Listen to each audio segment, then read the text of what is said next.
يصلون على النبي يا أيها الذين آمنوا صلوا عليه وسلموا تسليما. صل على محمد وعلى محمد. بسم الله الرحمن الرحيم. عن جابر بن عبد الله الأنصاري عن فاطمة الزهراء عليه السلام بنت رسول الله صلى الله عليه وآله قال سمعت فاطمة أنها قالت دخل علي أبي رسول الله صلى الله عليه وآله في بعض الأيام فقال السلام عليك يا فاطمة فقلت وعليك السلام. قال إني أجد في بدني ضعفا فقلت له أعوذك بالله يا أبتاه من الضعف. فقال يا فاطمة ائتني بالكساء اليماني فغطيني به. فأتيته بالكساء اليماني فغطيته به وصرت أنظر إليه وإذا وجهه يتلألأ كأنه البدر في ليلة تمامه وكماله. فما كانت إلا ساعة وإذا بولدي الحسن قد أقبل وقال السلام عليك يا أماه. فقلت وعليك السلام يا قرة عيني وثمرة فؤادي. فقال يا أماه إني أشم عندك رائحة طيبة كأنها رائحة جد رسول الله صلى الله عليه وآله. فقلت نعم إن جدك تحت الكساء. فأقبل الحسن نحو الكساء وقال السلام عليك يا جدة يا رسول الله أتأذن لي أن أدخل معك تحت الكساء؟ فقال وعليك السلام يا ولدي ويا صاحب حوزي قد أذنت لك. فدخل معه تحت الكساء. اللهم صل على محمد وآل محمد. فما كانت إلا ساعة وإذا بولدي الحسين قد أقبل وقال السلام عليك يا أمه. فقلت وعليك السلام يا ولدي ويا قرة عيني وثمرة فؤادي. فقال لي يا أمه إني أشم عندك رائحة طيبة كأنها رائحة جد رسول الله صلى الله عليه وآله. فقلت نعم إن جدك وأخاك تحت الكساء. فدنا الحسين نحو الكساء وقال السلام عليك يا جدة السلام عليك يا من اختاره الله أتأذن لي أن أكون معكما تحت الكساء؟ فقال وعليك السلام يا ولدي ويا شافع أمتي قد أذنت لك. فدخل معهما تحت الكساء. اللهم صل على محمد وآل محمد. فأقبل عند ذلك أبو الحسن علي بن أبي طالب وقال السلام عليك يا بنت رسول الله. فقلت وعليك السلام يا أبا الحسن ويا أمير المؤمنين. فقال يا فاطمة إني أشم عندك رائحة طيبة كأنها رائحة أخي وابن عمي رسول الله. فقلت نعم ها هو مع ولديك تحت الكساء. فأقبل علي نحو الكساء وقال السلام عليك يا رسول الله أتأذن لي أن أكون معكم تحت الكساء؟ قال له وعليك السلام يا أخي ويا وصي وخليفتي وصاحب لبائي قد أذنت لك. فدخل علي تحت الكساء. اللهم صل على محمد وآل محمد. ثم أتيت نحو الكساء وقلت السلام عليك يا أبتاه يا رسول الله أتأذن لي أن أكون معكم تحت الكساء؟ قال وعليك السلام يا بنتي ويا بضعتي قد أذنت لك. فدخلت تحت الكساء. اللهم صل على محمد وآل محمد. فلما اكتملنا جميعا تحت الكساء خضع برسول الله بطرف الكساء وأمر بيده اليمنى إلى السماء وقال اللهم إن هؤلاء أهل بيتي وخاصتي وحرمتي لحمهم لحمي ودمهم دمي يؤلمني ما يؤلمهم ويحزنني ما يحزنهم. أنا حرب لمن حاربهم وسلم لمن سالمهم وعدو لمن أعداهم ومحب لمن أحبهم. إنهم مني وأنا منهم. فاجعل صلواتك وبركاتك ورحمتك وغفرانك ورضوانك علي وعليهم وأذهب عنهم الرجس وطهرهم تطهيرا. اللهم صل على محمد وآل محمد. فقال الله عز وجل يا ملائكتي ويا سكان سماواتي إني ما خلقت سماء مبنية ولا أرضا ملحية ولا قمرا منيرا ولا شمسا مضية ولا فلكا يدور ولا بحرا يجري ولا فلكا يسري إلا في محبة هؤلاء الخمسة الذين هم تحت الكساء. فقال لي جبرائيل يا رب ومن تحت الكساء؟ فقال عز وجل هم أهل بيت النبوة ومعدن الرسالة هم فاطمة وأبوها وبعلها وبنوها. اللهم صل على محمد وآل محمد. فقال جبرائيل يا رب أتأذن لي أن أهبط إلى الأرض لأكون معهم سادسا فقال الله نعم قد أذنت لك فهبط منه جبرائيل فقال السلام عليك يا رسول الله العلي الأعلى يقرأك السلام ويخصك بالتحية والإكرام ويقول لك وعزتي وجلالي بما خلقت سماء مبنيا ولا أرضا مدحيا ولا قمرا منيرا ولا شمسا مزنيا ولا فلك يدور ولا بحر يجري ولا فلك يسري إلا لأجلكم ومحبتكم وقد أذن لي أن أدخل معكم فهل تأذن لي يا رسول الله فقال رسول الله صلى الله عليه وآله وعليك السلام يا أمين وحي الله إنه نعم قد أذنت لك فدخل جبرائيل معنا تحت الكساء فقال لأبي إن الله قد أوحى إليكم يقول إنما يريد الله ليذهب عنكم الرجس أهل البيت ويطهركم تطهيرا صلى على فقال علي لأبي يا رسول الله أخبرني ما لجلوسنا هذا تحت الكساء من الفضل عند الله فقال النبي صلى الله عليه وآله والذي بعثني بالحق نبيا واصطفاني بالرسالة نجيا ما ذكر خبرنا هذا في محفل من محافل أهل الأرض وفيه جمع من شيعتنا ومحبينا إلا ونزلت عليهم الرحمة وحفت بهم الملائكة واستغفرت لهم إلى أن يتفرقوا فقال علي إذا والله فزنا وفازوا شيعتنا ورب الكعبة فقال النبي صلى الله عليه وآله ثانيا يا علي والذي بعثني بالحق نبيا واصطفاني بالرسالة نجيا ما ذكر خبرنا هذا في محفل من محافل أهل الأرض وفيه جمع من شيعتنا ومحبينا وفيهم مهموم إلا وفرج الله هما ولا مغموم إلا وكشف الله غما ولا طالب حاجة إلا وقضى الله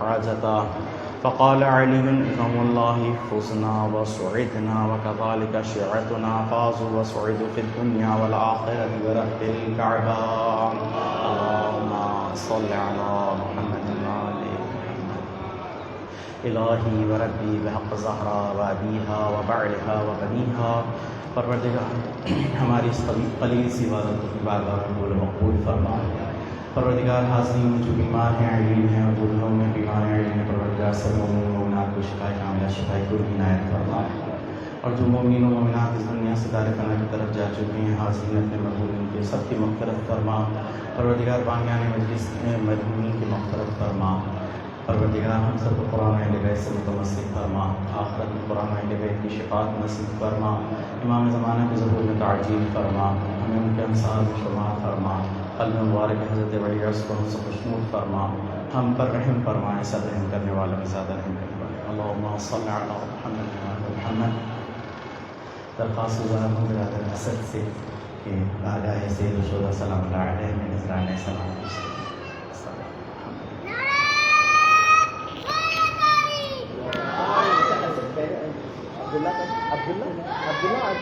عبداللہ پڑھو یہ میرے فرزند عبداللہ جو ہیں وہ پہلے پڑھنا چاہیں گے یہاں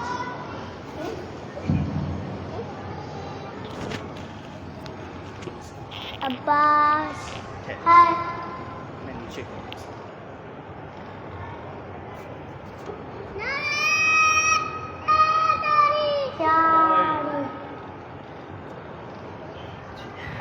عباس ہے عباس ہے عباس آل عمران تہاں اور زندان تہاں لی بہن تیتوئی تونا یاد آسی آلی سامیرم لطف دے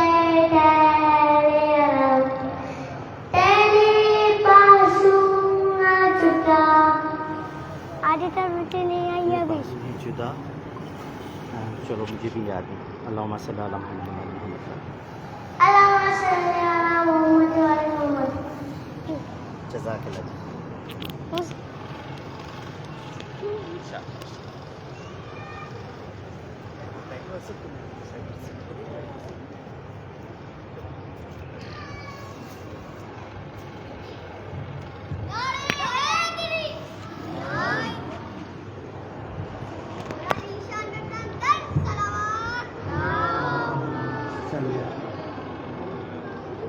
محمد و آل محمد بلند تر صلوات.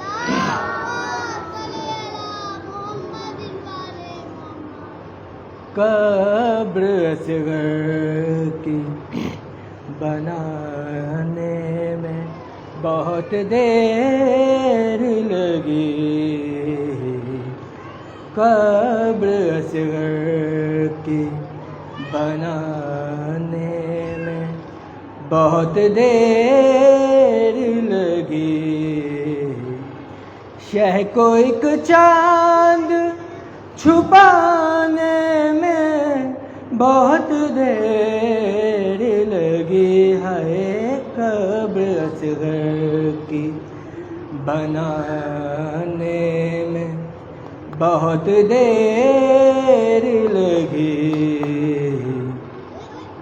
کچھ قدم دور ہے بازار سے دربار مگر. کچھ قدم دور ہے بازار سے دربار مگر. پھر بھی شہزادی کو آنے میں بہت دیر لگی. ہے قبر اصغر کی بنانے میں بہت دیر لگی. شہن ہر لاش کو جلدی سے اٹھایا لیکن شہن ہر لاش کو جلدی سے اٹھایا لیکن لاش اکبر کی اٹھانے میں بہت دیر لگی. ہے قبر اصغر کی بنانے میں بہت دیر لگی.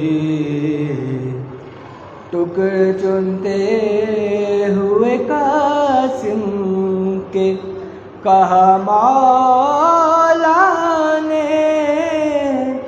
ٹکڑے چنتے ہوئے قاسم سے کہا مولا نے.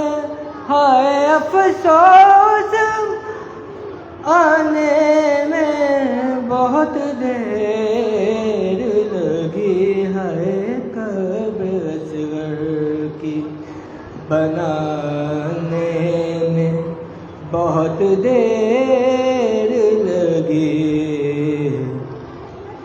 اس قدر پیاس سے سوکھا تھا گلوئے سرور. اس قدر پیاس سے سوکھا تھا گلوئے سرور. شمر کو تیغ چلانے میں بہت دیر لگی. ہے قبر اصغر کی بنانے میں بہت دیر لگی. کربلا جا کے تکلم نے یہی پوچھا تھا. کربلا جا کے تکلم نے یہی پوچھا تھا. مجھ کو سرکار بلانے میں بہت دیر لگی. ہے قبر اصغر کی بنانے میں بہت دیر لگی. بواد بلند تر صلوات.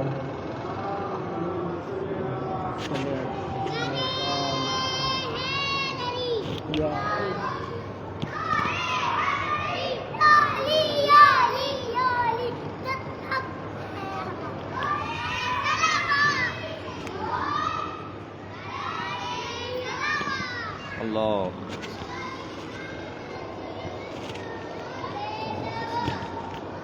بر محمد وآل محمد صلوات۔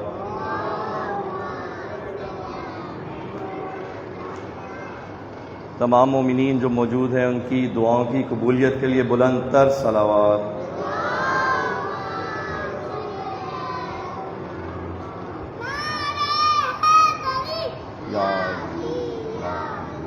یا علی مدد۔ شہزادہ علی اصغر علیہ السلام کا کلام ہے، میر انیس کی زبانی ہے۔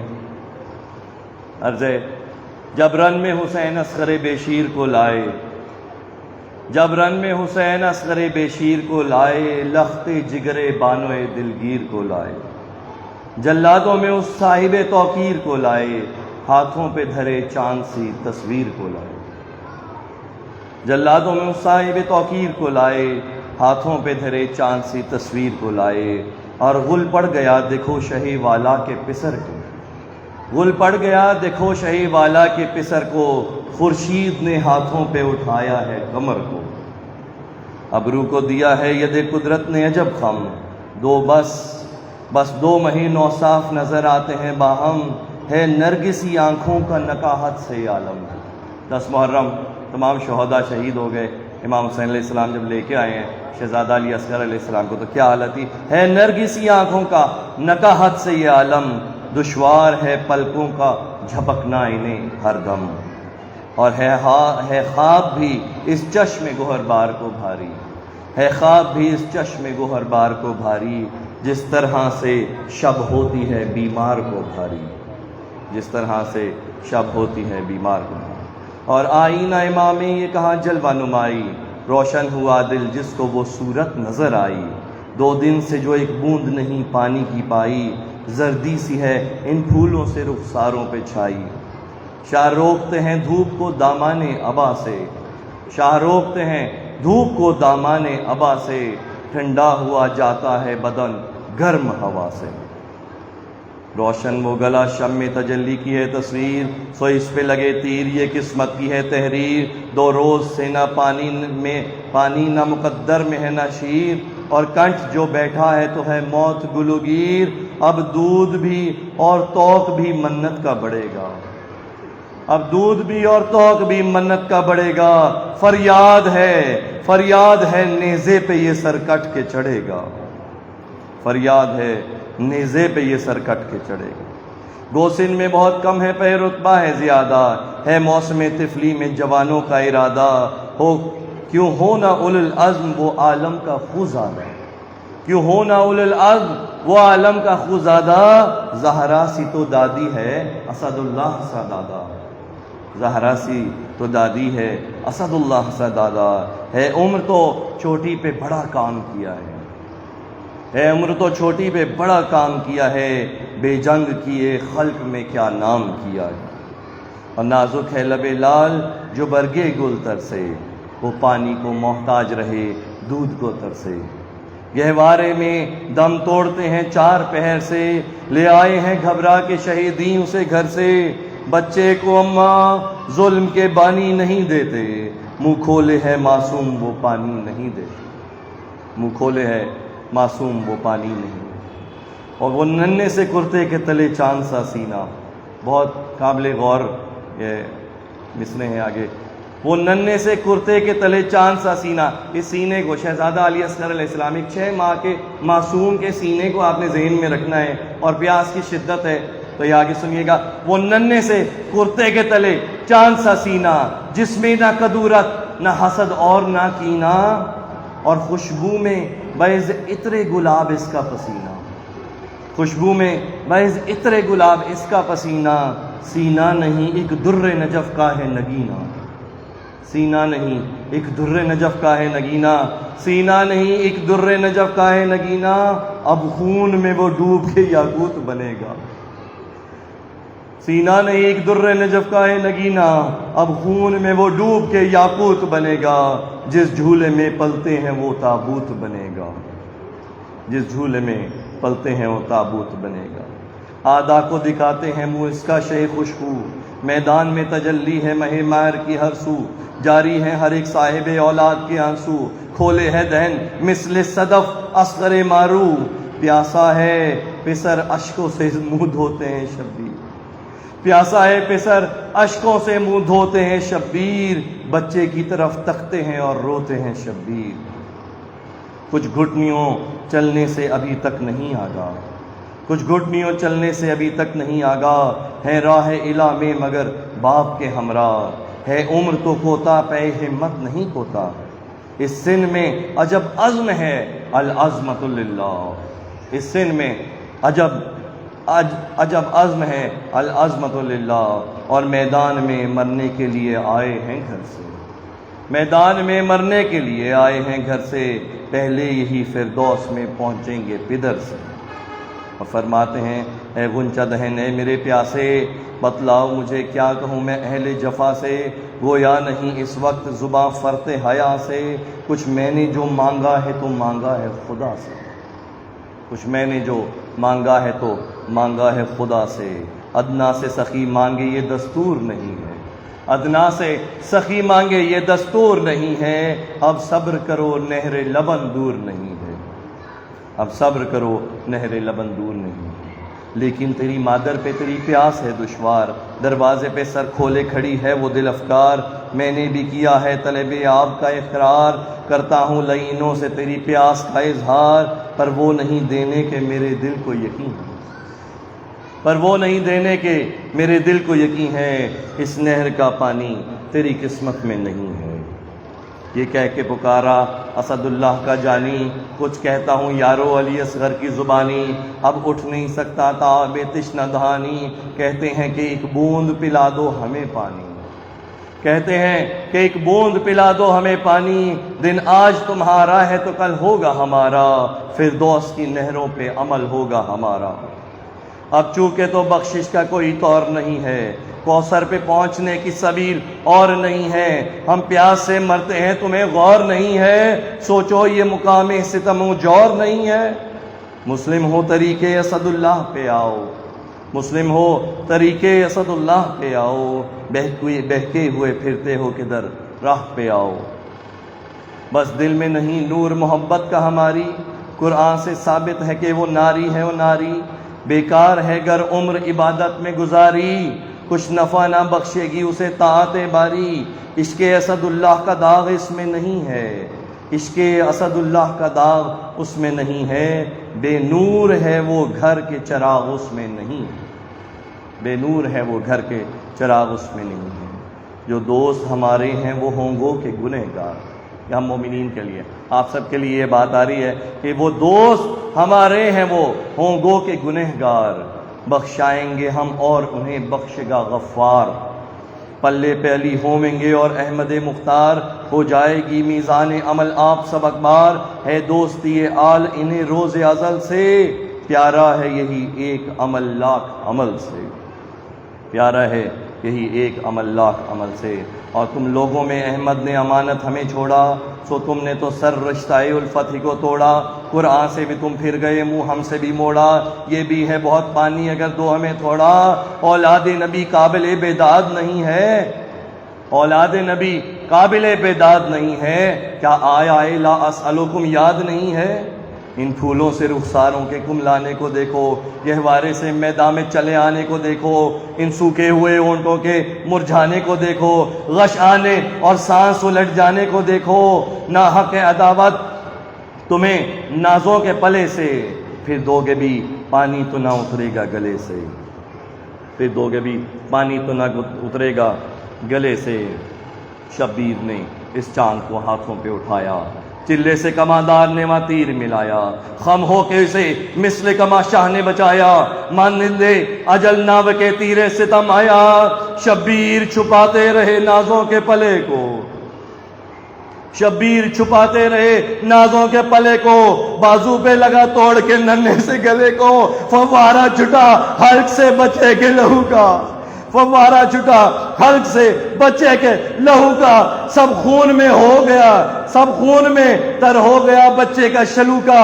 دم آ کے رکا حلق میں اس تشنہ گلو کا، خون منہ سے اگلنے لگا وہ دودھ کا بھوکا، خون منہ سے اگلنے لگا وہ دودھ کا بھوکا، اور ننھی سی ہو ٹوپی بھی گری جاتی تھی سر سے، ننھی سی وہ ٹوپی بھی گری جاتی تھی سر سے، آتی تھی ہچکی تو لپٹتا تھا پیدر سے۔ جب تیر کو معصوم کی گردن سے نکالا، دنیا سے سفر کر گیا وہ ہنسلیوں والا، چلا کے عجب درد سے روئے شہ والا، نزدیک تھا ہو جائے کلے جاتا ہو بالا، اول تھا کہ اب امت کا نگہبان علی ہے، فریاد کو زہرا طرف عرش علی۔ لعنت اللہ علیہ قوم اللہم صلی اللہ علیہ وسلم۔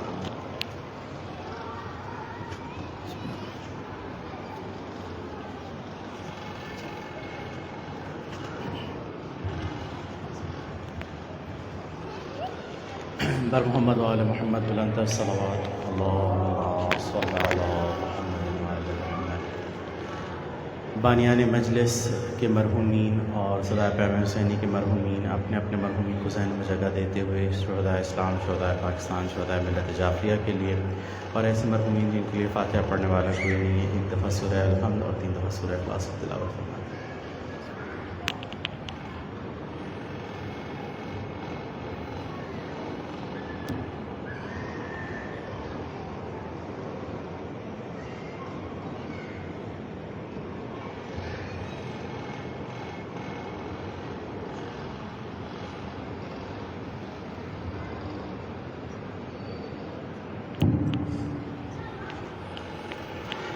مل کر باواز بلند صلوات اللہم صلی علی محمد و آل محمد۔ عشرہ ثانی کی یہ مجالس کا سلسلہ جاری ہے۔ آج اس کی 5ویں مجلس ہے جس سے آغا ذکی حیدری اب سے کچھ دیر میں خطاب فرمائیں گے۔ آج آغا کی آخری مجلس ہوگی اس سلسلے میں۔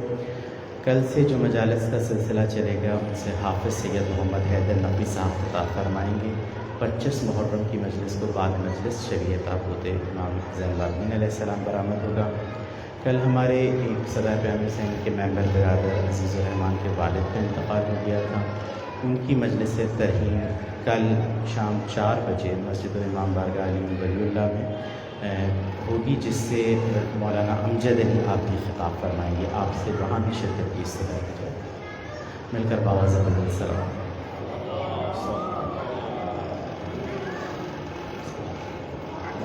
درخواست گزار ہوں آغا ذکی حیدری سے کہ رونق افروز منبر ہو کر فضائل و مصائب اہل بیت علیہ السلام بیان فرمائیں۔ مل کر باواز بلند صلوات اللہم صلی علی محمد و آل محمد۔ نعرہ تکبیر، نعرہ تکبیر، نعرہ رسالت، نعرہ رسالت، نعرہ حیدری، نعرہ حیدری، حسینیت، حسینیت، یزیدیت، یزیدیت، بر محمد و آل محمد بلند تر صلوات۔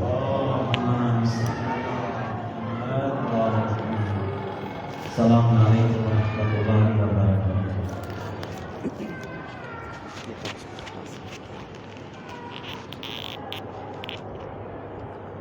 اعوذ باللہ من الشیطان اللعین الرجیم، بسم اللہ الرحمن الرحیم، رب اشرح لی صدری ویسر لی امری واحلل عقدۃ من لسانی یفقهوا قولی، لا حول ولا قوة الا باللہ العلی العظیم۔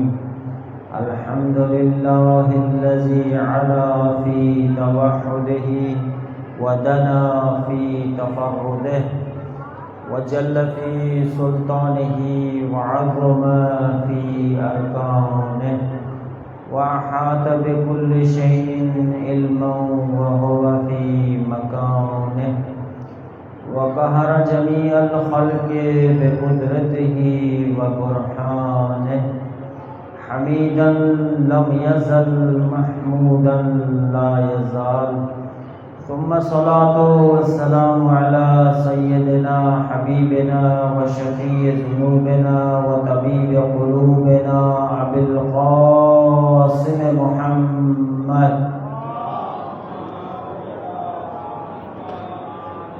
وآله الطيبين الطاهرين المعصومين المظلومين، أما بعد فقد قال الله تبارك وتعالى في كتابه المجيد والفرقان الحميد وقوله الحق وهو أصدق الصادقين. بسم الله الرحمن الرحيم. وجعلناهم أئمة يهدون بأمرنا وأوحينا إليهم فعل الخيرات وإقام الصلاة وإيتاء الزكاة وكانوا لنا عابدون. صلوات پر محمد و آل محمد. امامت اور عبودیت کے عنوان سے آج اس سلسلہ گفتگو کی آخری مجلس ہے. ہم نے سورہ انبیاء کی آیت نمبر 73 سے سلسلہ گفتگو شروع کیا تھا، جس میں آپ کی خدمت میں امامت کی تعریف ہوئی، ہدایت کی تعریف ہوئی، معرفت کی تعریف ہوئی، اقامت الصلاۃ، ایتاء الزکوٰۃ، سب کچھ ہو گیا. آج دو چیزیں ہم نے آخری مجلس کے لیے چھوڑی تھیں. ایک اس آیت کے اندر اللہ تبارک و تعالی فرماتا ہے کہ ائمہ کو ہم نے فعل الخیرات عطا کیا ہے. اب یہ فعل الخیرات کیا ہے اور کانوا لنا عابدین جو آخری حصہ ہے وہ رہتا ہے، اس پر انشاءاللہ سلسلہ گفتگو شروع ہوگا. لیکن قبل اس کے کہ میں سلسلہ گفتگو کی طرف جاؤں باقاعدہ طور پر، میں ایک گنہگار سا، ادنا سا، حقیر سا طالب علم ہوں. 4 دن اور یہ آج 5واں دن ہے آپ کی خدمت میں رہا. اگر نادانستہ طور پر بھی مجھ سے کوئی غلطی ہو گئی ہو تو اس منبر کا تقاضا یہ ہے کہ میں آپ سے معذرت کروں، اور میں آپ سے معذرت چاہتا ہوں کہ اگر کوئی غلطی مجھ سے ہوئی یا کوئی چیز آپ کو بری لگی، کیونکہ سخت گفتگو ہوئی، تلخ گفتگو کرنے کا عادی ہوں، اگر کوئی ہو گئی تو بحق زہرا سلام اللہ علیہا مجھے بخش دیجیے گا. صلوات پڑھ دیجیے محمد و آل محمد پر. وَجَعَلْنَاهُمْ أَئِمَّةً يَهْدُونَ بِأَمْرِنَا وَأَوْحَيْنَا، اور ہم نے ان کو ان کی طرف وحی کی. فعل الخیرات. فعل الخیرات کیا ہے؟ فعل کہتے ہیں کسی بھی کام کو، اور الخیرات، خیرات خیر کا جمع ہے، یعنی نیک کام. ایک نہیں، 2 نہیں، 3 نہیں، سارے نیک کام. خیرات جمع ہے خیر کا. جو بھی نیک کام ہیں ہم نے ان کو وحی کر دیے. اچھا خیرات کہہ دیتا تو بھی ہم سمجھ لیتے. طالبہ ایک طالب لڑکی، ٹھیک، طالبات اس کا جمع ہو گیا. تو یہ ال لگانے کی کیا ضرورت تھی؟ فرمایا کہ فعل الخیرات، الخیرات، اس ال کو سمجھنے کی ضرورت ہے. عربی میں اس کو کہتے ہیں الاستغراق. جب بھی یہ استعمال ہوتا ہے تو اس کے اندر یہ ہوتا ہے کہ سارے موارد اس میں شامل ہو جاتے ہیں. ایک مثال کو دوسری جگہ اللہ تبارک و تعالیٰ نے سورہ والعصر تو آپ نے پڑھی ہوگی نا، والعصر ان الانسان لفی خسر الا الذین آمنوا وعملوا الصالحات. خیر کن کے لیے ہے؟ تمام لوگ خسارے میں سوائے ان کے جو ایمان لائے اور الصالحات، نیک عمل انجام دیے. صالحات بھی کہہ سکتا تھا لیکن الصالحات کہا. قرآن اللہ حکیم کی کتاب ہے، اللہ تبارک و تعالیٰ کی کتاب ہے. جو بھی لفظ ہوتا ہے اس کی ایک مصلحت ہوتی ہے، ایک حکمت ہوتی ہے، ایک معنی ہوتی ہے. یہ الصالحات کیوں کہا؟ فرمایا کہ جو بھی مومن ہوگا، ایمان لائے گا اور سارے نیک عمل انجام دے گا، وہی خسارے میں نہیں ہے، باقی سب خسارے میں. اچھا، اس سے پہلے کہ میں اس ال کی طرف آؤں، سورہ عصر کی اگر ذکر ہی ہوا ہے تو میں آپ کی خدمت میں عرض کر دوں کہ اللہ تبارک و تعالیٰ نے جو فرمایا کہ ان الانسان لفی خسر، خسر کی کیا معنی؟ انسان خسارے میں. کیا مطلب؟ گھاٹے میں. کیا مطلب؟ دیکھیے عربی کے اندر 2 لفظ ہوتے ہیں، ایک ہوتا ہے خسر، ایک ہوتا ہے ضرر. ضرر اور خسر میں فرق ہے. مثال دے کر سمجھاؤں آپ کو. ضرر اس وقت ہوتا ہے کہ آپ نے مثال کے طور پر سونا لیا، گولڈ لیا بیچنے کے لیے، آپ کا رکھا ہوا تھا گولڈ، بازار میں سونے کی قیمت گر گئی، آپ کو نقصان ہوا، اس کو کہتے ہیں ضرر. اس کو خسر نہیں کہتے، اس کو کہتے ہیں ضرر، یعنی نقصان ہوا، آپ کو گھاٹا ہوا.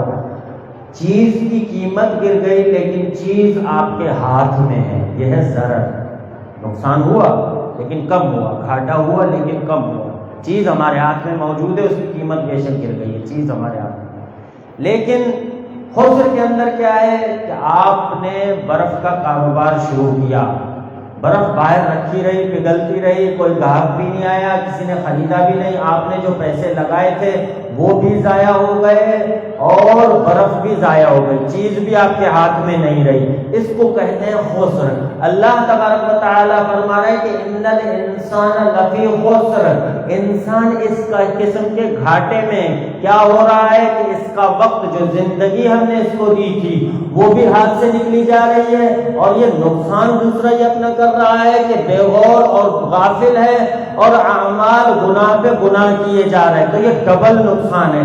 جو وقت ہے اللہ تبارک و تعالیٰ نے جو زندگی دی تھی وہ بھی ختم ہو رہی ہے، اور اس پر یہ کہ ہم اس زندگی کے اندر گناہ کرتے جا رہے ہیں۔ اس لیے اللہ تبارک و تعالیٰ نے ضرر نہیں کہا کہ مبادا یہ سمجھ لو کہ تمہاری زندگی تمہارے ہاتھ میں رہے گی، نہیں، زندگی بھی ختم ہو جائے گی، موت بھی آ جائے گی اور تمہارا نقصان بھی ہوگا۔ اچھا، یہ فرما دیا ان الانسان لفی خسر الا الذین آمنوا، سوائے ان کے خسارے میں وہ لوگ نہیں ہیں جو الا الذین آمنوا ایمان لاتے ہیں، وعملوا الصالحات، الصالحات، سارے اعمال جس کے نیک ہوں گے وہ خسارے میں نہیں ہے۔ ال لے کر آ گیا، اس کا مطلب ایک عمل صحیح ہو نہیں، نماز پڑھتا ہے زکوٰۃ نہیں دیتا، نہیں، الصالحات میں سے نہیں ہے۔ نماز بھی پڑھتا ہے، زکوٰۃ بھی نہیں، زکوٰۃ بھی دیتا ہے لیکن گھر والوں سے رابطہ اس کا اچھا نہیں ہے، گھر والوں کو گالی گلوچ کرتا ہے، گھر والوں کے ساتھ اس کے روابط اچھے نہیں ہیں۔ اللہ تبارک و تعالیٰ فرماتا ہے یہ بھی الصالحات نہیں ہے، یہ بھی خسارے میں ہے۔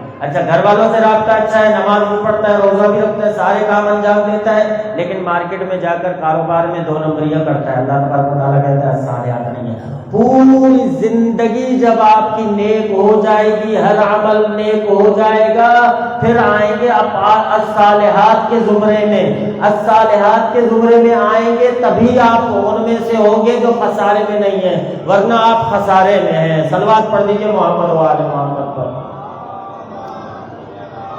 اچھا، یہ اللہ آپ کو سمجھ میں آ گیا، یہ الصالحات، آمنوا وعملوا الصالحات، اور یہاں پر بھی الخیرات کہا جا رہا ہے، وَأَوْحَيْنَا إِلَيْهِمْ فِعْلَ الْخَيْرَاتِ، الخیرات، خیرات نہیں کہا، ساری نیکیاں، جو بھی خیر کے کام ہیں، جو بھی دنیا میں اللہ تبارک و تعالی نے خیر پیدا کیا ہے وہ ہم نے کس کو دے دیا؟ ہم نے امام کو دے دیا۔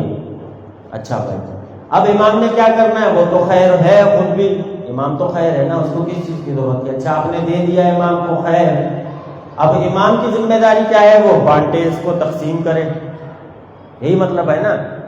وَأَوْحَيْنَا إِلَيْهِمْ فِعْلَ الْخَيْرَاتِ، ہم نے ان کو فعل خیرات عطا کیا، جہاں کہا کہ ہم نے ان کو علم دیا وہاں پہ یہ دیکھا ہم نے کہ وہ علم بانٹ رہے ہیں، جہاں کہا کہ ان کو ہم نے شجاعت دی تو وہ شجاعت بانٹ رہے ہیں، جہاں کہا کہ ہم نے ان کو فصاحت و بلاغت دی۔ جو بھی امام کو چیز ملتی ہے وہ اس لیے ملتی ہے کہ اپنے پاس سنبھال کے نہ رکھے بلکہ اس کو کیا کرے؟ بانٹے۔ اچھا، اب جب اوحینا الیہم فعل الخیرات، ان کو خیرات عطا مل گئی، ہر چیز جو بھی دنیا میں خیر ہے وہ ان کو مل گیا، اب کیا کریں گے؟ یہ خیر بانٹیں گے، تقسیم کریں گے، ظاہر سی بات ہے۔ خیر تقسیم کیسے ہوگا؟ میں مثال دوں، تبرک ہے نا، تبرک جب آپ تقسیم کرتے ہیں کہ اس کے لیے شرائط ہوتی ہے نا، بھائی یہاں پہ امام بارگاہ میں کوئی تبرک بانٹ رہا ہے تو اس کے لیے شرائط کیا ہے؟ پہلی بات تو تبرک بانٹنے والا زندہ ہو، دوسرا تبرک موجود ہو، موجود ہی نہیں ہوگا تو کیسے بانٹے گا، نمبر 3 جس کو تبرک دینا ہے اس تک رسائی ہو، سمجھ رہے، اور اس کو یہ بھی معلوم ہو کہ کس کو دینا ہے کس کو نہیں دینا۔ باہر تو سڑک سے بہت سارے لوگ جا رہے ہیں نا، پہلے تو ہمارے مومنوں کو جنہوں نے مجلس میں شرکت کی ہے، تو جو بانٹے گا تبرک اس کے لیے کچھ شرائط ہیں، نمبر 1 زندہ ہو، نمبر 2 تبرک موجود ہو، نمبر 3 جس کو تبرک دینا چاہ رہا ہے اس تک اس کی پہنچ ہو، نمبر 4 جانتا ہو کہ کس کو تبرک دینا ہے۔ اب یہ خیر بانٹنے والے جو ہیں اس کی پہلی شرط کیا ہے؟ زندہ ہو۔ اللہ تبارک و تعالیٰ کہہ رہا ہے کہ ہم نے امام کو خیر عطا کیا اور یہ بانٹے گا، اور اس کی شرائط کیا ہے؟ زندہ ہوگا، لوگوں سے اس کا رابطہ ہوگا، اس کو یہ پتا ہوگا کہ کس کو کتنا خیر دینا ہے۔ تو بھائی سمجھ میں آ گیا نا، 12ویں کے بارے میں بات ہو رہی ہے، گفتگو امام زمانہ صلی اللہ تعالیٰ فرج شریف کے بارے میں بات ہو رہی ہے۔ صلوات پڑھ دیجئے محمد و آل محمد پر۔ فعل الخیرات، خیرات کی ہم نے قسمیں بیان کر دی۔ شرط ہے خیرات جس طرح سے تبرک تقسیم کیا جاتا ہے، اس لیے خیرات جو بانٹے گا اس کے لیے بھی شرائط ہیں، اور امام زمانہ صلی اللہ تعالی فرجہ شریف ان تمام نکات پر پورا اترتے ہیں، زندہ بھی ہیں، عوام سے رابطے میں بھی ہیں، غیبت کبریٰ چل رہی ہے۔ اچھا، ان کو یہ بھی معلوم ہے کہ کس کو کتنا خیر دینا ہے، اور یہ بھی معلوم ہے کہ کون اس خیر کا مستحق ہے۔ تو یہ تو ہو گئی۔ اچھا، امام زمانہ سے خیر حاصل کیا ہر کوئی کر لے گا؟ شرط ایک ہے نا، کس کو دینا ہے اور کس کو نہیں دینا۔ یہ بات آ گئی نا، یہاں پھنس گئے ہم لوگ۔ ہر کسی کو خیر تو امام نہیں دیں گے نا۔ امام صلی اللہ تعالی فرجہ شریف، قرآن ان کے بارے میں کہتا ہے لا یمسہ الا المطہرون، یہ قرآن کے بارے میں اللہ تبارک و تعالیٰ کہتا ہے کہ اس تک کوئی نہیں پہنچ سکتا، اس کو کوئی چھو نہیں سکتا سوائے وہ جو مطہر ہو، جو پاک ہو۔ تو امام زمانہ صلی اللہ تعالیٰ فرج شریف تو ثابت قرآن سے بھی بڑے ناطق قرآن ہیں، ان تک پہنچنے کے لیے کوئی طہارت کی شرط نہیں ہوگی، پاکی نفس کی شرط نہیں ہوگی جناب یعنی۔ اچھا، ہم نے کیا سمجھ لیا ہے؟ کچھ معارف ہمارے یہاں نا آ جاتے ہیں، ہمارا دھیان نہیں ہوتا اس طرف۔ امام زمانہ آئیں گے، تلوار چلائیں گے، مقابلہ کریں گے، انتقام لیں گے، باطل سے لڑیں گے۔ ذہن میں کیا آ رہا ہے؟ فوجیں ہیں کوئی آ رہی ہیں، امام جو ہے تلوار چلائیں گے، ان کی گردنیں کاٹیں گے، ان کو شکست ہوگی، یہ بھی صحیح ہے، لیکن سوال پوچھو، باطل سے لڑیں گے نا امام زمانہ صلی اللہ تعالیٰ علیہ وسلم۔ یہ جو ہمارے قلب کے اندر اتنے باطل بیٹھے ہوئے، جھوٹ باطل نہیں ہے، امام زمانہ اس سے جنگ نہیں کریں گے، زنا باطل نہیں ہے، چوری باطل نہیں ہے، نماز چھوڑنا باطل نہیں ہے، تو کیا امام زمانہ اس سے جنگ نہیں کریں گے؟ بالکل اس سے بھی جنگ کریں گے، اور ہر اس شخص سے امام زمانہ کی جنگ ہے، کیونکہ جس کے اندر باطل ہوگا امام زمانہ باطل سے جنگ کریں گے۔ تو ثابت ہوا کہ جہاں جہاں باطل ہوگا امام کی اس سے جنگ ہے، چاہے ذکی حیدری کے دل میں باطل ہو، اگر اس کے دل میں خوف خدا نہیں ہے، اگر اس کے دل میں چوری کا شوق ہے، اگر اس کے دل میں میوزک کا شوق ہے، اگر اس کے دل میں داڑھی منڈوانے کا شوق ہے، اگر اس کے دل میں علماء سے دوری کا شوق ہے، تو یہ سب باطل ہیں۔ امام زمانہ کی ذکی حیدری کے دل سے بھی جنگ ہے۔ صلوات پڑھ دیجیے محمد والے محمد۔ ہم نے سمجھ لیا ہے کہ باطل یہ نہیں کوئی فوجیں باطل ہوں گی، وہ باطل فوجیں وہ بھی ہوں گی، آرمی ہوگی، سب ہوگا، لیکن یہ نہیں کہا کہ صرف فوج باطل سے امام زمانہ لڑیں گے، نہیں، ہر باطل سے۔ جیسے الخیرات ہے تو اس کے ضد میں جو ہوگا شر ہوگا نا، تو سارے شر سے جو بھی شر ہوگا اس کے مقابلے میں امام زمانہ آپ کو نظر آئے کہ امام زمانہ کھڑے ہوئے نظر آئیں گے۔ اچھا، ہمارے نوجوان دوست نے کہا ایسا، انہوں نے کہا کہ میں امام زمانہ صلی اللہ تعالیٰ فرج شریف کو مانتا ہوں، لیکن ایک سوال ہے قبلہ، میں نے کہا پوچھیے۔ کہنے لگے تو کون سا میوزک جو ہے موسیقی مجھے شوق ہے، میں دھمال وغیرہ اور یہ منقبتوں کے اندر میوزک ہوتی ہے، وہ مطلب یہ کہنا چاہ رہا تھا کہ میں جائز موسیقی سنتا ہوں۔ میں نے کہا دیکھو میاں، اب اس کا فتویٰ میں نہیں دے سکتا، آپ تو جا کر بزرگوں سے پوچھیے۔ کہا کہ پھر بھی کوئی جواب؟ میں نے کہا میرا جواب اگر میں دوں گا تو آپ کو پھنس جاؤ گے آپ۔ کہنے لگا نہیں مولانا صاحب، میں جو ہے نا آپ سے جواب مجھے مانگنا ہے، میں آیا اس لیے ہوں کہ آپ سے جواب مانگو۔ میں نے کہا بھیا تھوڑا بھاری ہو جائے گا آپ کے لیے، رہنے دیں۔ اس نے ضد کیا، وہ مصر تھا، اصرار کرنے لگا کہ نہیں مجھے آپ بتلائیے کہ کون سی میوزک حرام ہے اور کون سی میوزک۔ میں نے بولا بھائی میرے بات سنو، امام زمانہ صلی اللہ تعالیٰ فرج شریف کا ظہور ایک دن ہوگا نا، کہا ہے۔ میں نے کہا جو میوزک تم سمجھتے ہو کہ امام کا ظہور ہو گیا اور امام کے سامنے پلے کر سکتے ہو وہ جائز ہے، اور جو پلے نہیں کر سکتے وہ ناجائز ہے، اب جا کر فیصلہ کر لو۔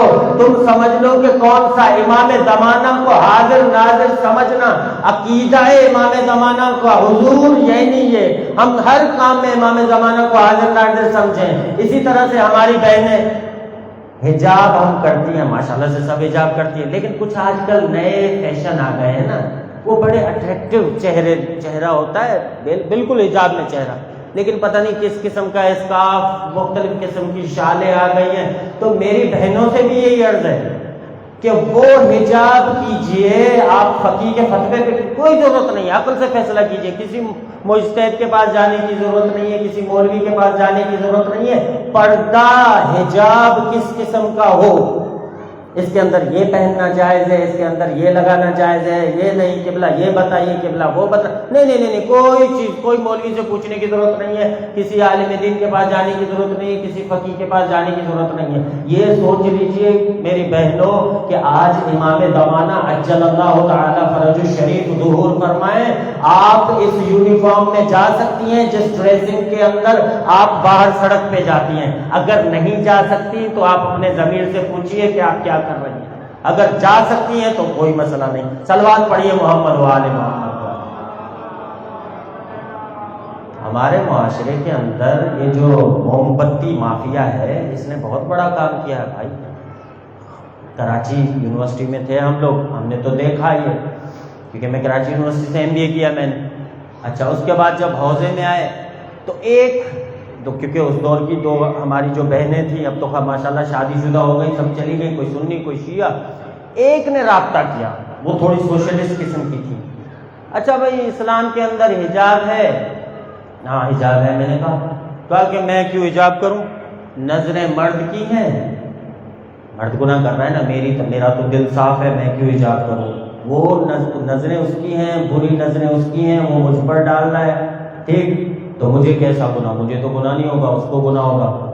اچھا، اس کے بعد دیکھیں برین واشنگ کیسے کرتے ہیں ان کو، یہ جو ممی ڈیڈی مافیا ہے نا، یہ جو موم بتی مافیا ہے، بڑے اچھے طریقے سے یونیورسٹیز میں آ کر قرآن سے استدلال کر رہی ہے لڑکی، کہا کہ مجھے کیسے گناہ ہوگا، اس کو گناہ ہوگا جس نے عمل انجام دیا ہے۔ کیا قرآن یہ نہیں کہتا وَلَا تَزِرُ وَازِرَةٌ وِزْرَ أُخْرَىٰ، کوئی کسی کے گناہ کا بوجھ نہیں اٹھائے گا، تو گناہ وہ کرے، گناہ مجھ پر کیوں آئے گا، میں کیوں پکڑی جاؤں گی کل۔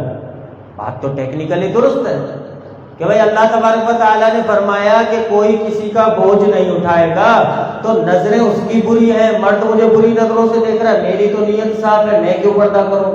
میں نے کہا میری بہن، آپ کی برین واشنگ ہوئی ہے، اتنا آسان نہیں ہے، اسلام اجتماعیت کا دین ہے۔ میں نے اس کو مثال دی، میں نے کہا اگر میں سفر کر رہا ہوں بس کے اندر، ٹھیک، بس کے اندر سفر کر رہا ہوں اور میں نے نکالا لائٹر، سگریٹ سلگائی اور میں پی رہا ہوں بس کے اندر، کوئی مجھے کہہ دے کہ بھائی یہ کیا کر رہا ہو، سب کو تکلیف ہو رہی ہے، سگریٹ پی رہا ہو بس میں بیٹھ کے، کوئی طریقہ ہے؟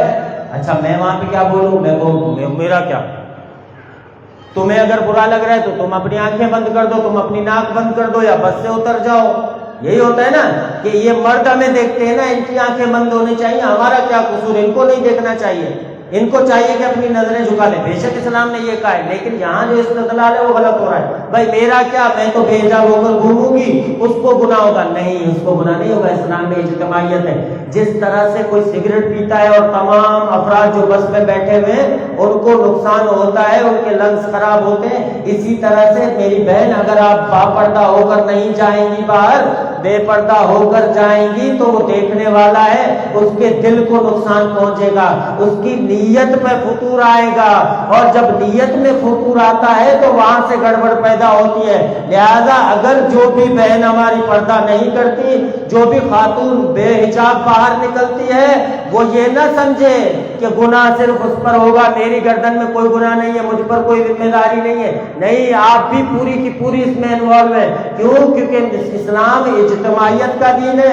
اگر کوئی سگریٹ پیتا ہے، کسی اور کو نقصان ہوتا ہے تو اسلام کہتا ہے اس کو سگریٹ نہیں پینا چاہیے، اور اگر آپ کی بے حجابی سے اگر کسی اور کو نقصان ہوتا ہے، وہ گناہ کی طرف اس کی رغبت ہوتی ہے، تو ذمہ داری آپ کی ہے۔ صلوات پڑھ دیجئے محمد و آل محمد پر۔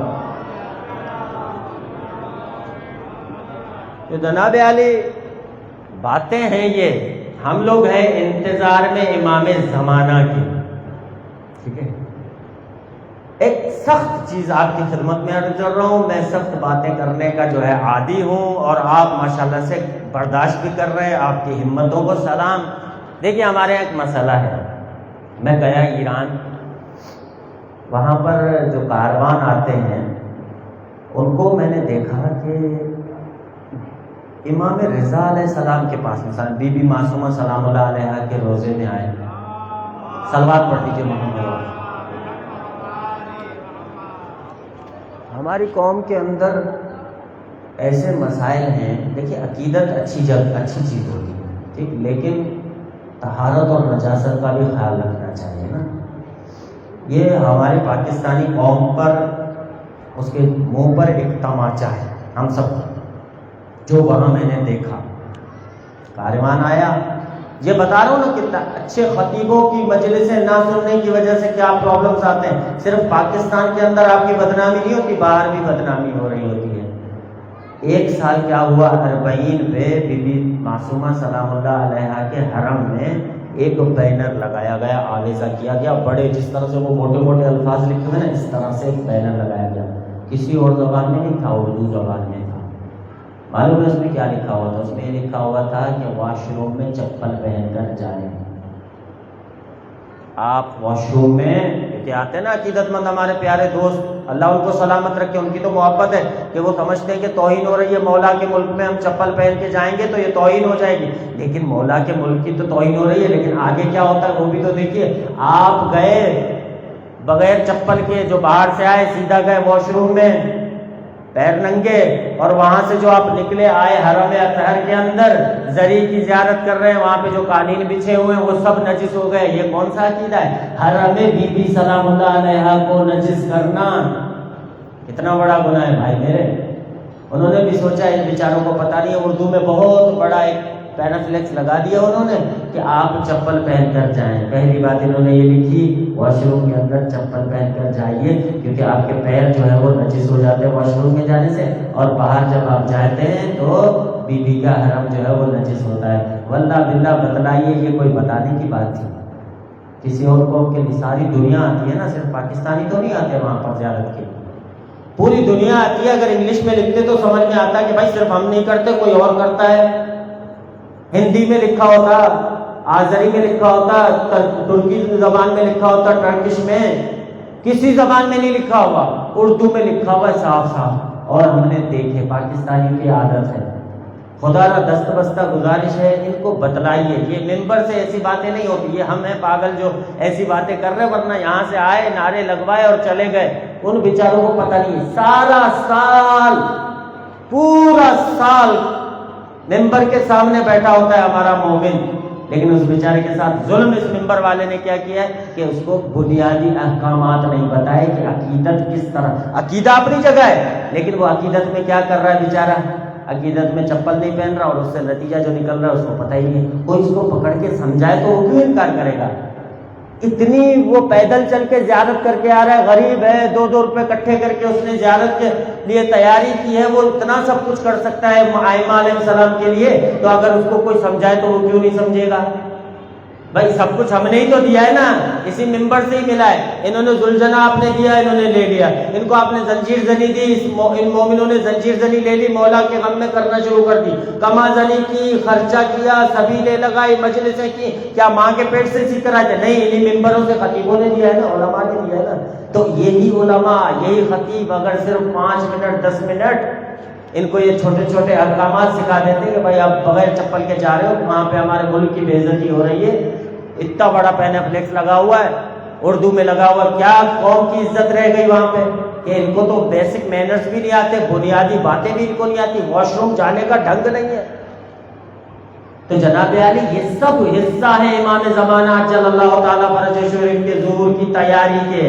آپ امام زمانہ کے خود کو منتظر کہتے ہیں، اگر ہم کہتے ہیں کہ ہم امام کے منتظر ہیں تو ہمیں پرفیکٹ ہونا چاہیے، ہر لحاظ سے پورا ہونا چاہیے۔ امام اگر آ کر سوال کر لیں، ارے تم تو میرے ماننے والے تھے، تمہیں تو واش روم جانے کے آداب پتہ نہیں تھے، جاتے تھے میری بیوی کا جو میری جد ہے اس کا حرم نجس کر دیتے تھے، میرے باپ جو ہے دادا ہیں موسیٰ بن رضا وہاں جاتے تھے، تم وہاں نجاست پھیلا کے آتے تھے، تمہیں ٹائم نہیں ملا کہ کسی عالم دین سے جا کر پوچھتے کہ جناب علی مجھے یہ چھوٹے چھوٹے احکامات سکھا دیجیے۔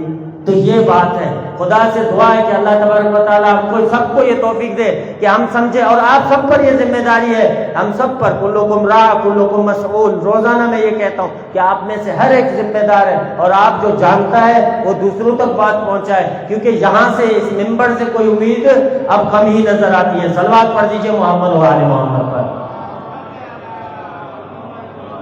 اچھا بھائی، اوحینا الیہم فعل الخیرات، ہم نے ان کو فعل خیرات عطا کیا۔ اچھا، وقالوا لنا عابد، وہ ہمارے عبادت گزار بندے ہیں۔ عابد کس کو کہتے ہیں؟ معبود کس کو کہتے ہیں؟ عبودیت، جو مقام عبودیت ہے اس پر پہنچنا کیسا، ضرور کوئی راہیں ہوں گی نا۔ علماء نے فرمایا کہ جناب عالی یہ منازل ہیں، عبد بننا ہے آپ نے، ٹارگٹ کیا ہے آپ کا؟ عابد نہیں بننا، عبد بننا۔ عبد میں اور عابد میں فرق ہے۔ عابد کیا ہوتا ہے؟ نماز پڑھ رہا ہے، روزہ رکھ رہا ہے، ہر فعل جو ہے اللہ تبارک و تعالیٰ نے جس کا حکم دیا ہے وہ بجا لا رہا ہے، انجام دے رہا ہے، لیکن کیا ہے؟ مقام عبدیت جو ہے اس پر نہیں پہنچ رہا۔ یہ جو آپ نماز، روزے، حج، زکوٰۃ ادا کرتے ہیں نا، یہ آپ کی عبادت ہے، یہ فعل ہے صرف، ٹھیک، یہ عبادت ہے۔ اس کا نتیجہ کیا ہے؟ وہ عبد بننا ہے۔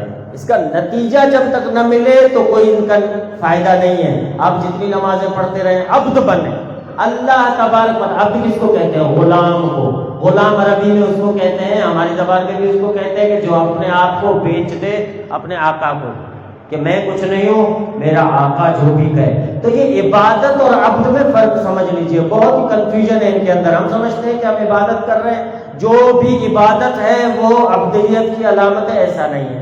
ہر عابد عبد نہیں ہوتا، نمازیں پڑھ رہا ہے لیکن عبد نہیں بننا۔ کمال یہ ہے کہ عبد بنی۔ کربلا کے اندر کیا نمازیں نہیں پڑھ رہے تھے؟ نہ پڑھ رہے تھے نا، روزے بھی رکھتے تھے، نماز بھی پڑھتے تھے، بعض ان میں سے تہجد بھی پڑھتے تھے، لیکن کیا ہے؟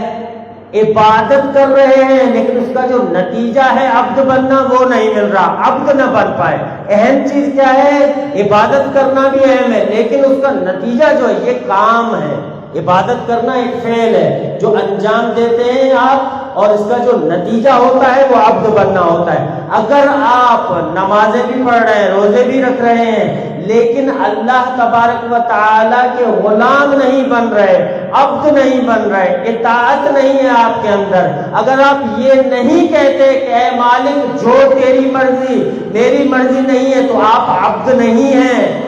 بے شک عبادت کر رہے ہیں، لیکن عبادت کرنا کافی نہیں ہوتا۔ جب تک عبادت کا نتیجہ نہ مل جائے، جب تک آپ عبد نہ بن جائیں، تب تک ان نمازوں کا، ان روزوں کا، ان خیر کے کاموں کا کوئی فائدہ نہیں ہے۔ تو لہذا اس کو سمجھ لیجئے۔ صلوات پڑھ دیجئے محمد و آل محمد پر۔ قرآن نے جب آواز دی محمدن عبدہ و رسولہ، عابد نہیں کہا، یہ نہیں کہہ سکتا تھا نا محمدن عابدوں و رسولہ، عابد نہیں کہا۔ کیوں؟ عابد مقام اعلیٰ نہیں ہے، عابد یہی نہیں، فاعل انجام دینے والا، عبادت کرنے والا، عابد اس کو کہتے ہیں۔ یہ کوئی بڑی بات نہیں ہے عابد بننا، عبد بننا اہم ہے۔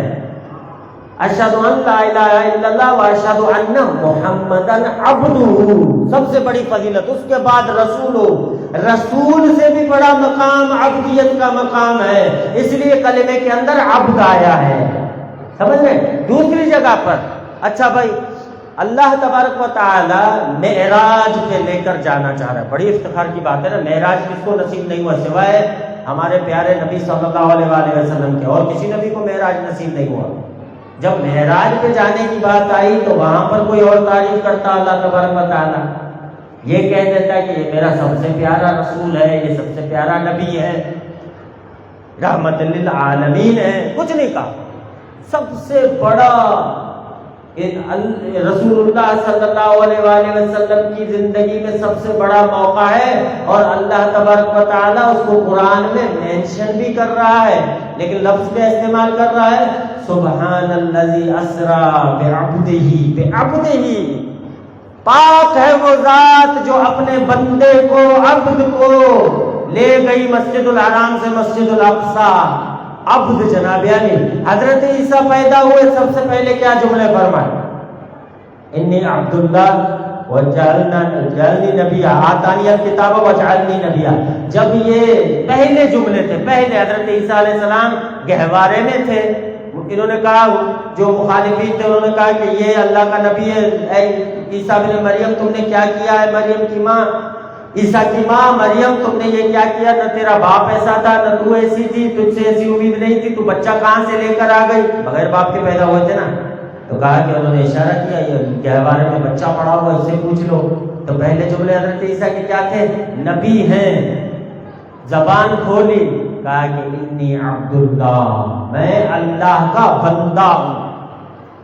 تو جہاں بھی آپ جا کر دیکھیں گے تمام انبیاء کے بارے میں اللہ تبارک و تعالیٰ نے یہ فرمایا کہ یہ میرے، ان کو ڈیوٹی ایک ہی دی ہوئی تھی، فاعبدونی واجتنبوا الطاغوت۔ ان کی ڈیوٹی یہ تھی کہ میری عبادت کریں، میرے عبد بنے اور اجتناب کریں طاغوت سے۔ تو اصل چیز جو ہے وہ ہے عبد بننا، نہ کہ عبادت گزار بننا۔ عبادت گزار تو شمر بھی تھا، کوئی شک نہیں ہے، وہ عابد تھا۔ عابد اس کو ہی کہتے ہیں نا جو عبادت کرے۔ یزید بھی عابد تھا۔ ہم لوگ عابد بننے نہیں آئے۔ مسلمان اور شیعہ حقیقی مولا علی کو ماننے والا وہی ہوگا جو عابد نہیں بلکہ عبد بنے۔ اور اللہ تبارک و تعالیٰ کے رسول کے بارے میں جملے ہیں مولا علی کے، انا عبید من عبید محمد، میں محمد کے عبدوں میں سے، غلاموں میں سے ایک غلام ہوں۔ صلوات پڑھ دیجیے محمد و آل محمد۔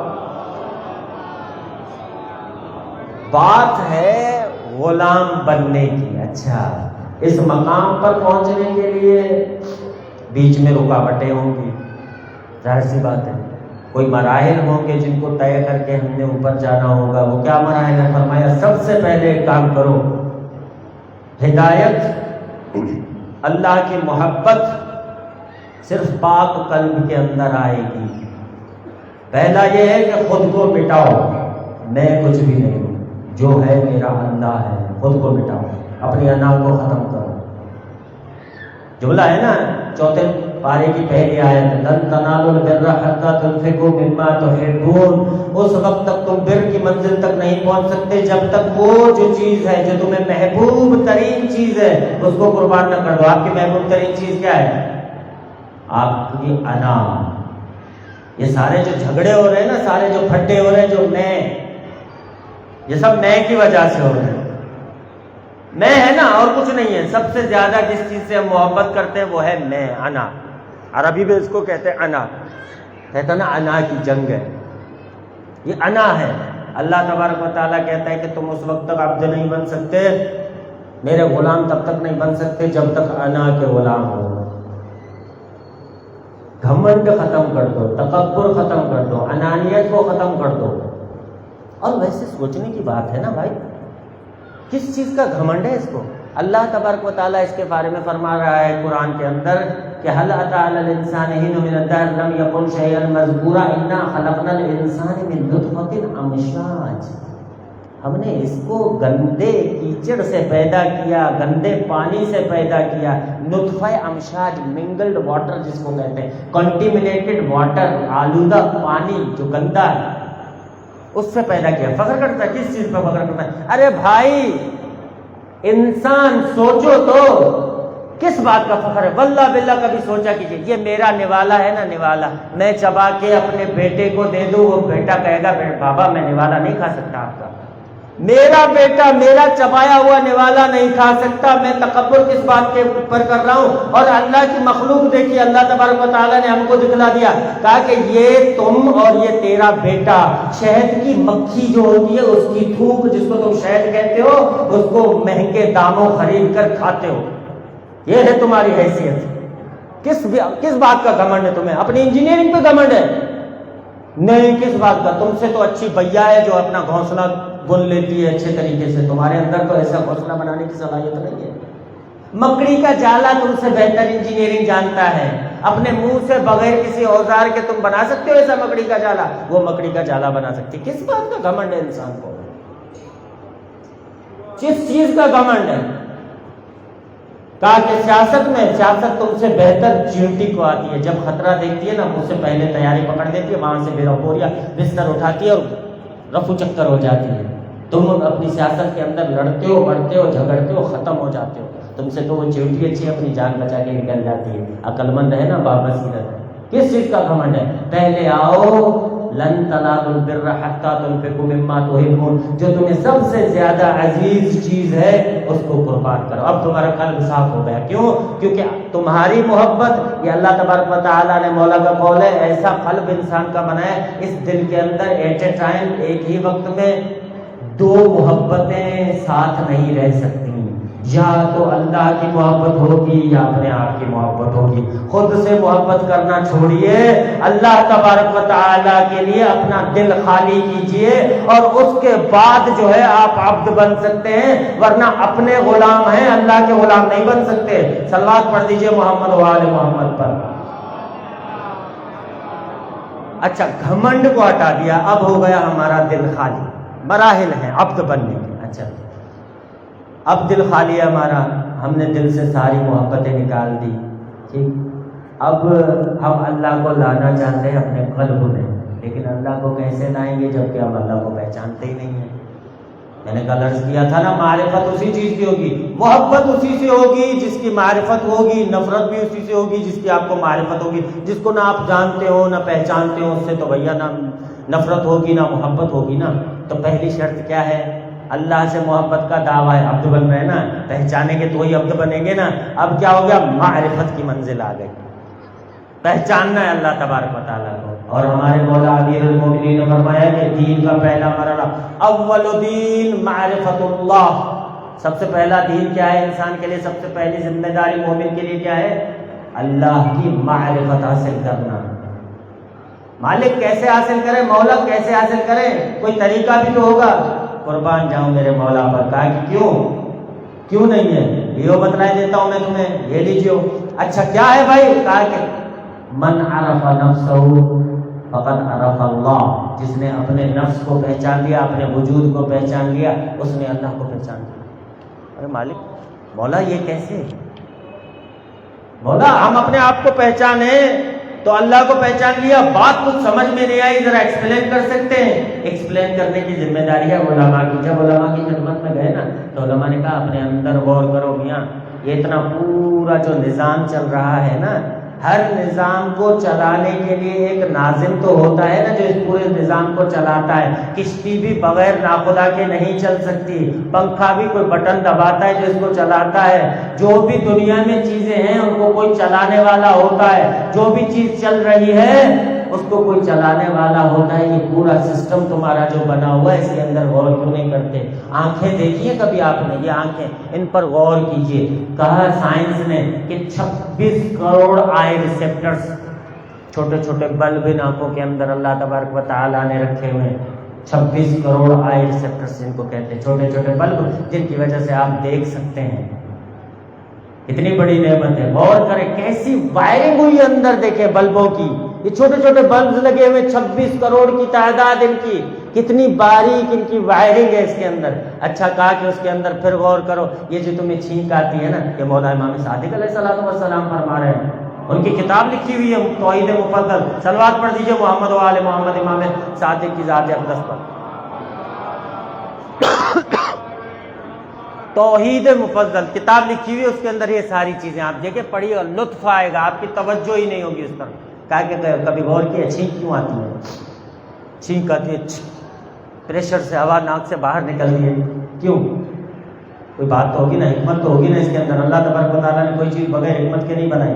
کہا کہ آپ کے اندر یہاں پر سمجھ لیجئے 2 سینسر لگے ہوئے ہیں۔ عام زبان میں، عام اصطلاح میں کہوں کہ اللہ نے یہاں 2 چوکیدار بٹھا رکھے ہیں، کہ اندر کوئی بری چیز، جو خطرناک چیز ہے وہ اندر جانے نہ پائے، جو مضر چیز ہے وہ اندر جانے نہ پائے، کیونکہ اوپر دماغ ہے اور نیچے پھیپھڑے ہیں، ان کا لنک اس طرف ہے. یہاں سے اگر کوئی خطرناک چیز چلی گئی تو انسان کو نقصان ہو جائے گا. تو یہاں پر جو چوکیدار بیٹھے ہوئے ہیں، جیسے ہی کوئی اندر نقصان دہ چیز جاتی ہے، یہ برین کو سگنل دیتے، دماغ کو سگنل دیتے، اور دماغ ہوا کو پریشر سے پھینکتا ہے نیچے، وہ چیز جو ہے نا نیچے گر جاتی ہے. سمجھ رہے؟ تاکہ کوئی اندر چیز نہ چلی جائے. تو پورا سسٹم، آنکھ کو دیکھ لیجئے، ناک کو دیکھ لیجئے. کھانسی کیوں ہوتی ہے؟ کوئی چیز اندر چلی جاتی ہے جو نقصان دہ ہوتی ہے. پھیپھڑوں کے لیے اللہ تبارک و تعالیٰ نے سسٹم رکھ دیا کہ جب بھی کوئی اندر چیز جائے گی جو نقصان دہ ہوگی پھیپھڑوں کے لیے، تو آپ کو کھانسی ہوگی. کھانسی کیا ہوتی ہے؟ پریشر سے ہوا باہر نکلتی ہے اور وہ چیزیں. اللہ تبارک و تعالیٰ کی اس سسٹم پر، وجود پر غور کرتے جائیے گا، آپ کو یقین ہو جائے گا کوئی ہستی ہے جو اس کو بنانے والی ہے، اور یہیں سے آپ کی معرفت شروع ہوگی. مولا امیر المومنین جو فرما رہے ہیں کہ آپ اپنے جسم پر غور کرو. اگر آپ نے جسم پر غور کیا تو اللہ تبارک و تعالیٰ کو پہچان لو گے. تو اس کا مطلب ہے یہ. صلوات پڑھ دیجیے محمد و آل محمد پر. اچھا، معرفت حاصل ہو گئی جناب عالی. کیسے ہوگی؟ انا کو، تکبر کو، گھمنڈ کو ہم نے ختم کر دیا. اب اللہ تبارک و تعالیٰ کے بن گئے عبد. ٹھیک، اب اس کو سنبھالنا ہے. اس سنبھالنے کا نام کیا ہے؟ تقویٰ. عبد بن گئے آپ. پہلے عبد نہیں تھے، ساری صفائیاں کر دی، قلب صاف ہو گیا، اب آپ بن گئے عبد. لیکن اس کو سنبھالنا بھی تو ہے نا. کل ایسا نہیں وہ پیچھے چلے جائیں پھر سے دوبارہ واپس نہیں. کہا کہ اس کو سنبھالنا ہے، اور اس سنبھالنے کو کہتے ہیں تقویٰ. تقویٰ کیا ہوتا ہے؟ یعنی خوف خدا. ہمارے یہاں یہ تعریف ہوتی ہے، ہمارے یہاں یہ تعریف ہوتی ہے. اس کو تعریف کہتے ہیں، جبکہ یہ معنی ہے. بہت ساری چیزوں کی ہم معنی کرتے ہیں، ہم سمجھتے ہیں کہ ہم نے تعریف کر دی، سمجھ میں نہیں آتا. ہمیں ایک لفظ استعمال کرتے ہیں تقویٰ، یعنی بھائی اللہ سے ڈرنا. یہ اللہ بھی کوئی ڈرنے کی چیز ہے؟ کیا مطلب؟ امام معصوم کی خدمت میں گئے کہ تقویٰ سمجھائیے. امام معصوم نے فرمایا دیکھیے آپ بارش میں کبھی گھر سے نکلے؟ تقویٰ سمجھانا غور سے، توجہ. کہا کہ آپ کبھی بارش میں باہر گئے؟ بالکل گئے، بارش میں بہت مرتبہ باہر جانا ہوا ہے مولا. کہا کہ بارش برس رہی ہوتی ہے، آپ کو کہیں جانا ہو، بیچ میں کیچڑ ہے، راستہ جو ہے وہ کیچڑ بھرا ہے، تو آپ کیا کرتے ہیں؟ اپنے کپڑے کیسے بچاتے ہیں؟ کہا کہ جناب کپڑوں کو اوپر اٹھا لیتے ہیں. کہا کہ قدم کہاں رکھتے ہو؟ کہا کہ جہاں کیچڑ کم ہو سنبھال کے قدم رکھتے ہیں. مولا نے کہا یہی تو تقویٰ ہے. گناہوں کی دنیا کیچڑ سے بھری ہوئی ہے، یہ سب کیچڑ ہے، گناہوں کا کیچڑ ہے یہ دنیا.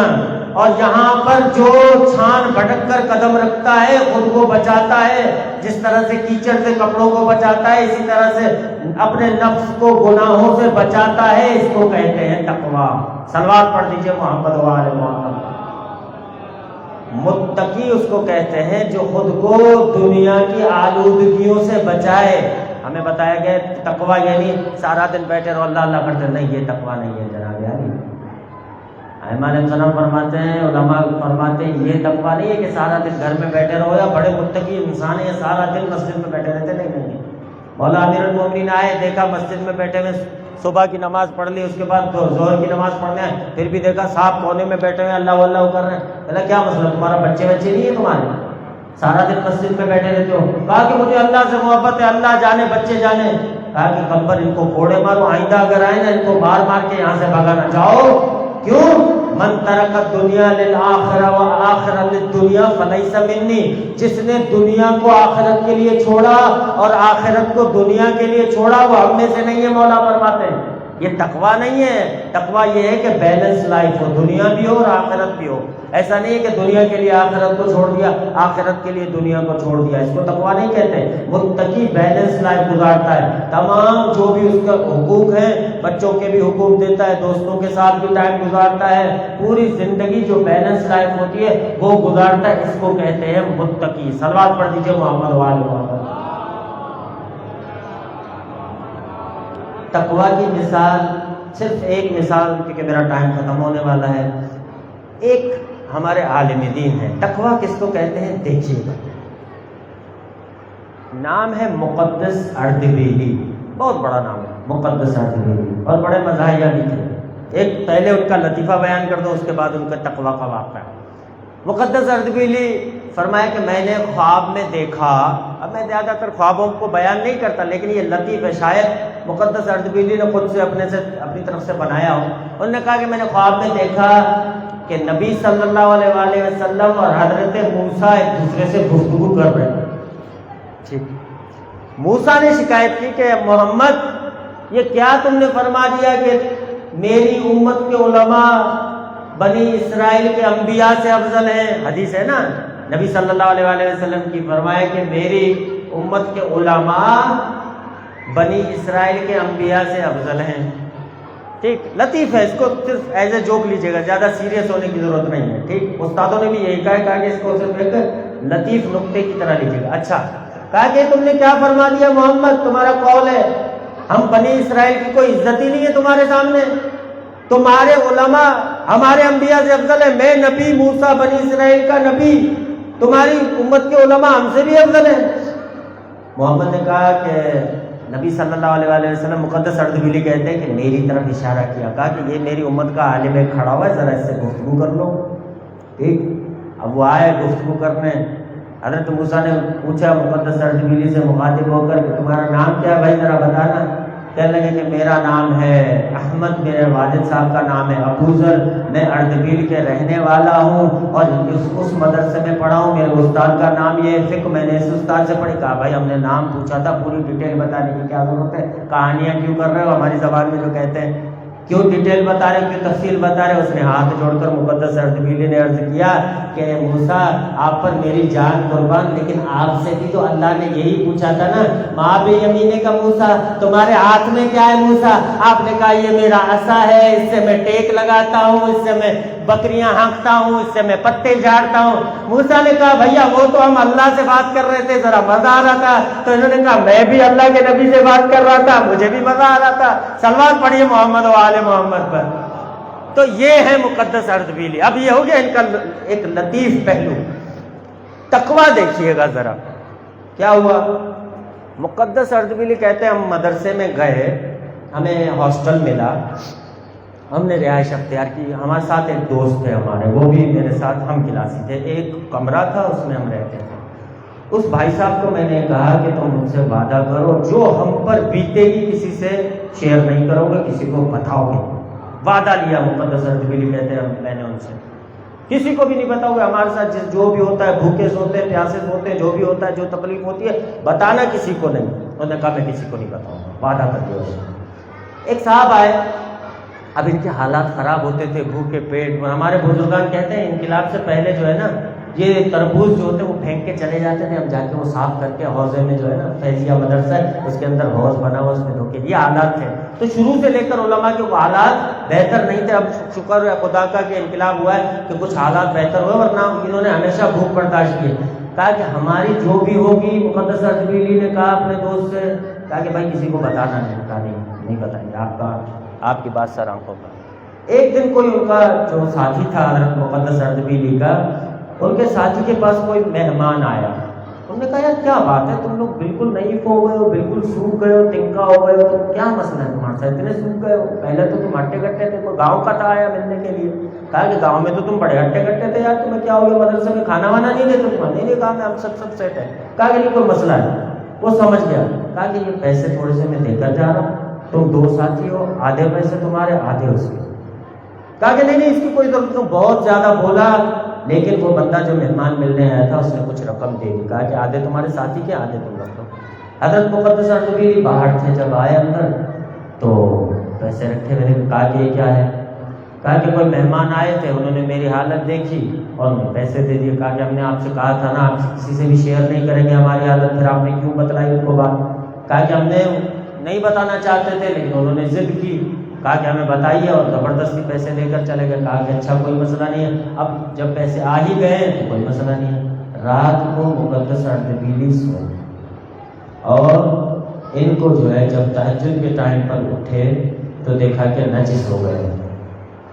پیسے ایک رقم آئی تھی، ضرورت بھی ہے، بھوک ہے، بدحالی ہے، تھوڑی سی رقم آئی تھی اور دیکھا کہ اب نجس ہو گئے. نماز تو نہیں پڑھ سکتے، کیسے نماز پڑھیں گے نجاست کی حالت میں؟ نہانا ہوگا، غسل کرنا ہوگا، غسل واجب ہو گیا.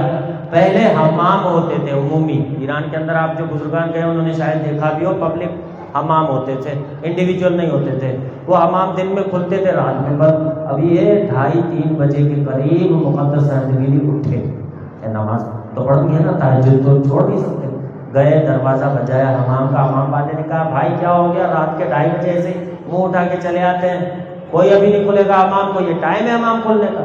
کہا کہ بھائی پیسے دوں گا میں آپ کو، ایکسٹرا پیسے دوں گا۔ کہا کہ نہیں کوئی ضرورت نہیں ہے۔ کہا کہ اتنے پیسے دوں گا۔ کہا کہ کوئی ضرورت نہیں۔ جتنے ان کے پاس پیسے تھے سارے مقدس اردبیلی نے دیے، وہ آفر کی، حمام کھلوایا، وہاں پر غسل کیا اور نماز تہجد ادا کی۔ تو اس کو کہتے ہیں جناب عالی تقویٰ۔ ہمارے یہاں کیا ہوتا ہے، تھوڑا سا ہمیں لیٹ سو جائے، میرے ساتھ ہی ہوتا ہے، میں گنہگار ہوں، بہت بڑا گناہ، ہم کیا کرتے ہیں کہ ہم چھوٹی سی اگر کوئی پیش آ جائے مشکل تو نماز چھوڑ دیتے ہیں، کہتے ہیں کہ اللہ کو بھی پتہ ہے نا کہ ہمارے ساتھ بھائی مشکل تھی تو ہم نے نماز چھوڑ دی۔ لیکن کیا ہے تقویٰ کے اندر، اب جب مقدس اردبیلی کا یہ حال ہے تو ائمہ علیہ السلام کی عبادت کا کیا حال ہوگا؟ اور وہ آپ سے بھی یہی امید لگاتے ہیں کہ جو ہمارا ہوگا وہ عابد، جو معبود، جو عبدیت میں غرق ہوگا، اللہ تبارک و تعالیٰ کا حقیقی عبد ہوگا، وہی ہمارا ماننے والا ہوگا۔ باقی جتنے دعوے کر لے، اپنی طرف سے دعوے کرتا رہے، وہ ہمارا نہیں ہو سکتا، جو عبادت گزار نہیں ہو سکتا، جو متقی نہیں ہو سکتا۔ کیوں؟ کیونکہ ہمارے امام علی کیا ہے؟ امام المتقین، متقیوں کے امام۔ تقویٰ میں نے آپ کی خدمت میں عرض کر دیا نا، تقویٰ اختیار کرنے والے کو متقی کہتے ہیں۔ اور ہمارے امام، چوتھے امام کا نام ہے امام سید الساجدین، سجدے کرنے والوں کا سردار، زین العابدین، جو عبادت گزار ہیں ان کی زینت۔ تو جب یہ ہمارے ائمہ ہوں اور ہم کچھ بھی نہ کریں اور اس کے بعد سمجھیں کہ ہمیں جنت مل جائے گی، تو جناب علی یہ وہی جنت ہے جو ہمیں مفت میں ملتی ہے، لفافے کے بدلے میں جو جنت دے کر جاتے ہیں، ٹکٹیں بانٹ رہے ہوتے ہیں، ان کے نام لینا میں نہیں چاہتا۔ سمجھ تو آپ گئے ہوں گے، اگر سمجھ گئے ہوں تو صلوات پڑھ دیجیے محمد و آل محمد۔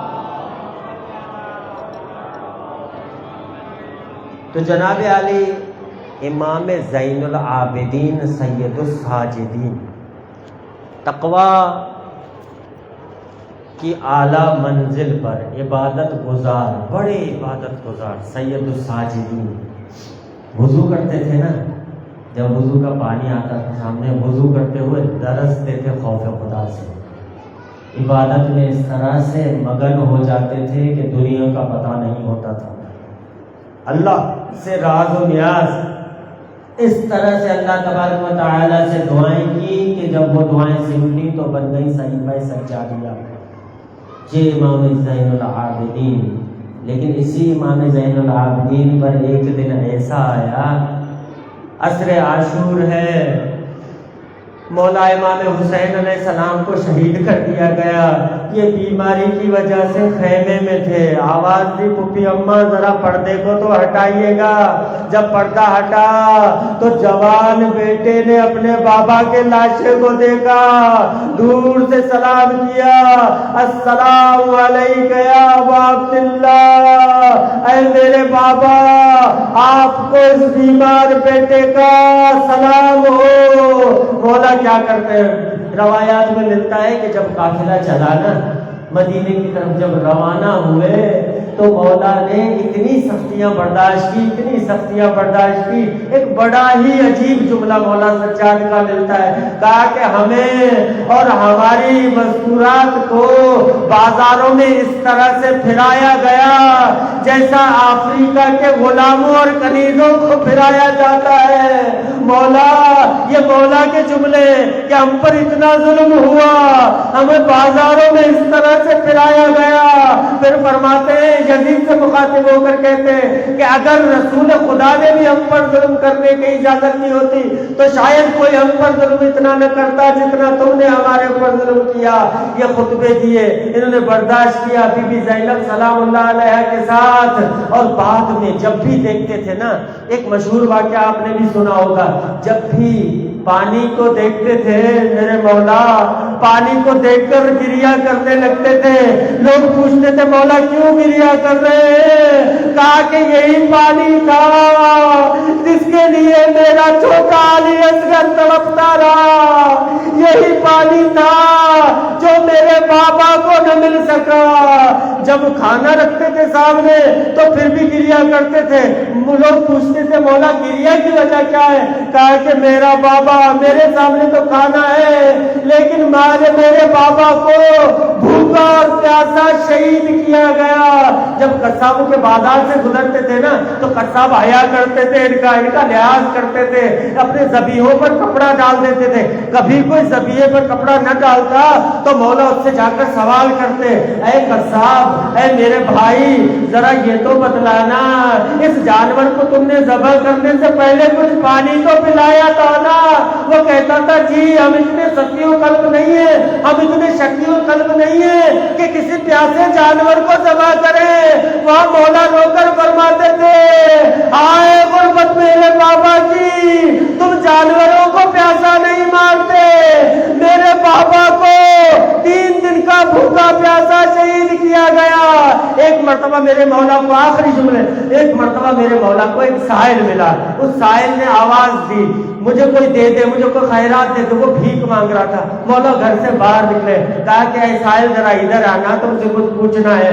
کہا کہ اے سائل ادھر آنا, تم سے ذرا کچھ پوچھنا ہے. کہا کہ مولا فرمائیے کیا پوچھنا ہے؟ کہا کہ سائل اگر اس شہر کے اندر تمہاری موت ہو جائے تو تمہیں غسل اور کفن کون دے گا؟ سائل نے کہا میں غریب ہوں, فقیر ہوں, لیکن ضرور اہل مدینہ اتنے اچھے تو ہیں کہ چندہ کر کے میرے دفن اور کفن کا انتظام کریں گے. مولا نے سائل سے یہ فرمایا, اے سائل تو بڑا خوش قسمت ہے, ایک میرا پاپا ہے کربلا میں, نہ ان کو غسل دینے والا کوئی تھا, نہ ان کو کوئی دفن کرنے والا تھا.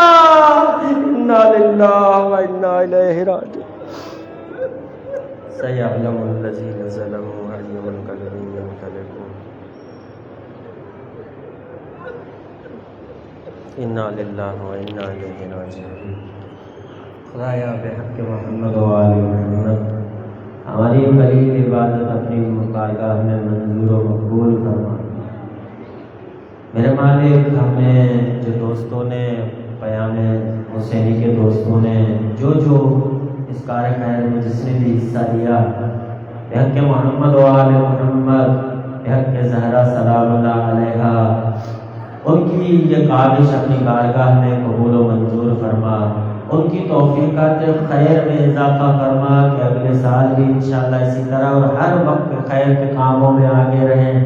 میرے مالک کو اتنا رزق روزی عطا فرما کہ آپ تمہاری راہ میں, زہرا سلام اللہ علیہ کی عزاداری کی راہ میں اور حسین کی راہ میں خرچ کر سکیں. میرے مالک, سیلاب کے دن چل رہے ہیں, بلوچستان میں ہمارے مومن مسلمان مشکلات کا شکار ہیں. سندھ کے اندر بھی اب رپورٹس آ رہی ہیں کہ وہاں پر بھی سیلاب کی سی صورتحال ہے. میرے مالک, جو بھی مشکلات میں پھنسے ہوئے ہیں غیب سے ان کی مدد فرما. اے مالک, جو بھی مقروض ہیں غیب کے خزانوں سے ان کا قرض ادا فرما. جو بیمار ہیں ان کو بیمار سجاد کے صدقے شفا کاملہ و عاجلہ عطا فرما. جو مقروض ہیں ان کا قرضہ عطا کر. اور جو بھی ہمارے دوست ہیں ان کے والد صاحب کا انتقال ہوا ہے, ان کو ہمارا عقیدہ ہے کہ حب اہل بیت میں وہ جنت میں ہی جائیں گے. مالک, اگر وہ ان کے کوئی گناہ ہیں, کوئی صغیرہ گناہ ہے یا کبیرہ, وہ سارے بخش فرما اور ان کے درجات بلند فرما. اے میرے مالک, وہ والدین جو اپنی بیٹیوں کے رشتے کے لیے پریشان ہیں اور اپنی بچیوں کی شادی کے لیے پریشان ہیں, بحق کے چادر زہرا ان کی مشکل حل فرما. اے میرے مالک, ہمارے بزرگان, علماء, مراجع جو بھی ہیں دونوں حوضات میں جو خدمات انجام دے رہے ہیں اور ساری دنیا میں جہاں بھی حقیقی دین پھیلا رہے ہیں, اے میرے مالک, ان کو طول عمر و عزت عطا فرما. ہمارے رہبر معظم کو طول عمر و عزت عطا فرما. ان کو لمبی زندگی عطا فرما. ان کا سر کا سایہ امام اجل اللہ تعالی فرجہ الشریف کے ساتھ منسلک فرما. ہمارے آخری حجت امام زمانہ اجل اللہ تعالی فرجہ الشریف کے ظہور میں تعجیل فرما اور ہمیں ان کا حقیقی پیروکار اور حقیقی سپاہی بننے کی توفیق عطا فرما. ربنا تقبل منا انك انت السميع العليم.